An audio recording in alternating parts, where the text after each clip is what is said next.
Hi everyone and welcome to my channel and to this time-lapse version of a snowy lane in soft pastel. I hope that you enjoy the speedy version here. I will be making full-length tutorials from this one over on my Patreon channel. But if you enjoy this here, then please do hit that subscribe button and check out some of my other playlists here on YouTube.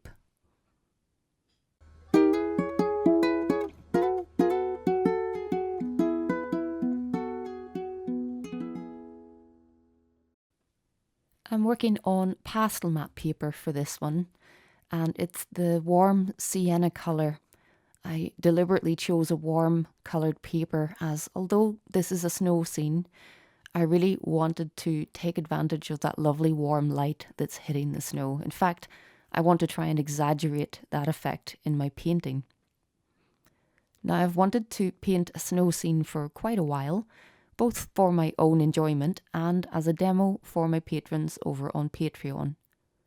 But because I have literally avoided cold places for quite a while, I don't actually have too many snowy snapshots that I could use as reference images.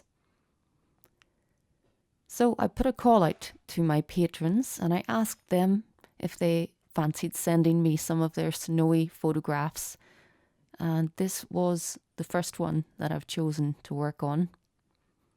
So a big thanks to Sharon, who provided me with a lovely, lovely photograph. So I took this crop from a larger photograph, and you can see my cropped version of Sharon's photograph up on the left corner. I really wanted to hone in on that little group of buildings in the distance. And I placed the front of the path in a very central part of the painting, so it really takes over the front or the foreground area. So I pretty much work from background to foreground, although you can see that I've laid in some blue violets in the foreground just to give me a sense of that area. But then I start to layer things up as they come from background to foreground. And of course, the colours getting more muted as they go further away, with the tree lines getting fainter and fainter in the distance. And what I really wanted to play with in this piece was using everything but white to depict white snow.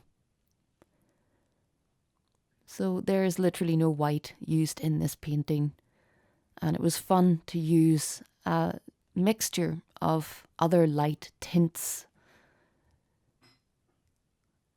The same colours that I've used in the sky, I've used on the bright areas of the snow, and that includes pinks and peaches, blues, and very icy light coloured blue tints. One in particular that I like is made by Unison. It's BV7. So lots of colour packed into this. You can see that the reference image is colourful.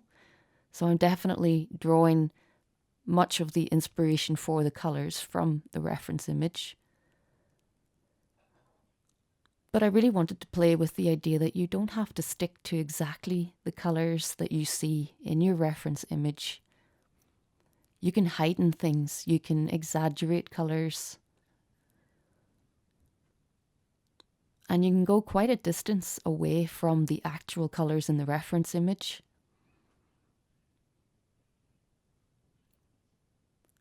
So at this stage I'm still deciding just how blue I want to make the shadow area in the foreground.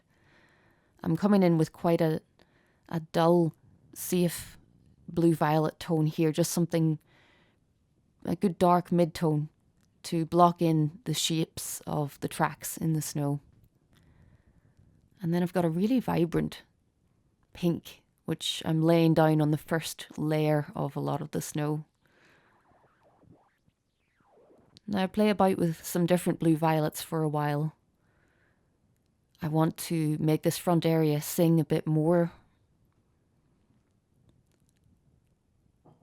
But it takes me a while to settle on what type of blue violet I want here. So I'm still making a lot of the color choices as I paint. And then it's actually a Jack Richardson blue. It's B33 that I'm using.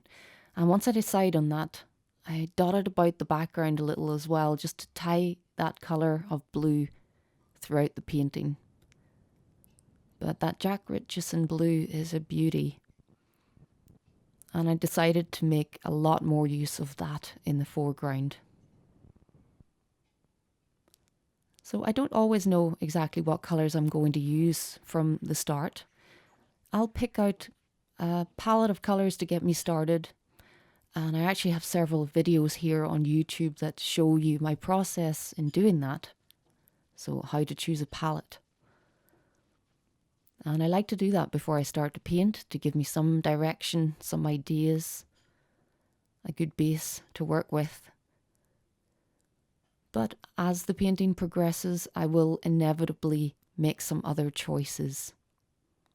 And in my full-length tutorial of this, when I release that on Patreon, I'll chat loads in the real-time tutorial about my colour choices in this painting because I struggled in some areas. And I got caught up in this foreground area, stuck between two different styles at the beginning. I wasn't sure if I wanted to be more suggestive here and really use the rougher marks of the pastel sticks. But all of the little tracks in the snow are so pleasing in the photo reference. I couldn't resist having a go at rendering them a little bit more realistic. So I try to go somewhere in between the two, layering up those lovely lighter tints in the bright areas of the snow and using that lovely Jack Richardson blue to create that sharp contrast between light and shade. So I definitely struggled here. I wasn't sure what direction I was going with it. And I've got lots to talk about in the real-time tutorials on this one. But it was lots of fun. I find that anytime I have an opportunity to pick up really vibrant colours and put them all together, that's always when I enjoy the painting the most. I really love using more vibrant colours at the minute.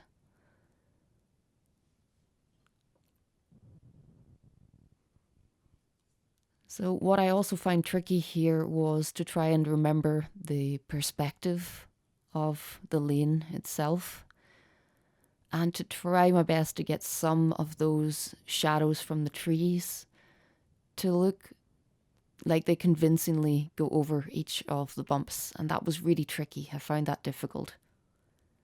I think there would be a way to do this more suggestively. But because it's foreground, there's something in me that makes me want to paint a little bit more detail in some areas.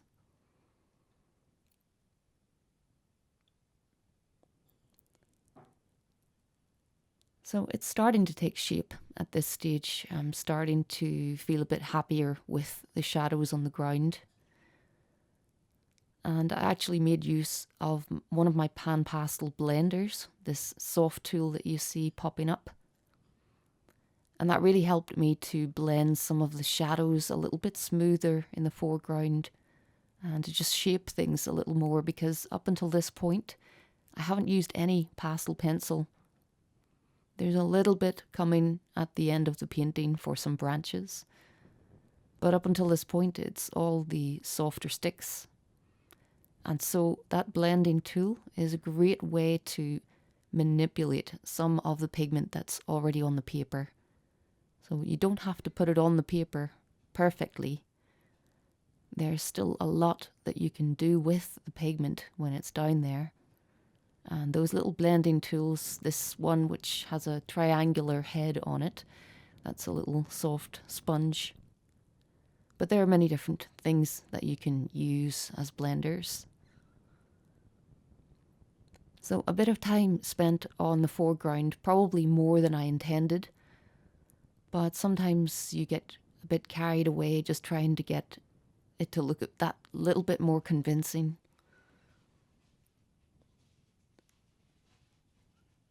And what you've got to remember that when you look at a painting, you tend to take in the whole thing. So I keep standing back from this, taking progress shots as I progress, trying to look at it from a distance as well. Because up close, most of the way through this, it looked absolutely atrocious. But sometimes you take a break from it. I came back to the snow at the foreground the next day at one stage, and that was very helpful, just to leave it alone and come back with fresh eyes.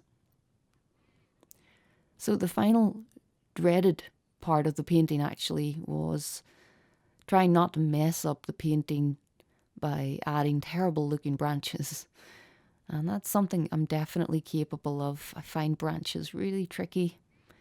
And I did everything I could with the bigger sticks first of all, trying to get some nice strong dark marks going through it, trying to get the limbs of those branches to look half convincing. I'm happy with half convincing when it comes to trees. So I'll talk a lot about this section of the painting because it's always a part that gives me slight anxiety, because there is a certain amount you can do to clean up and remove a branch if you're unhappy with it. But ideally, I wanted to get them in first time and not mess about too much. So just a little bit of pastel pencil now at the end.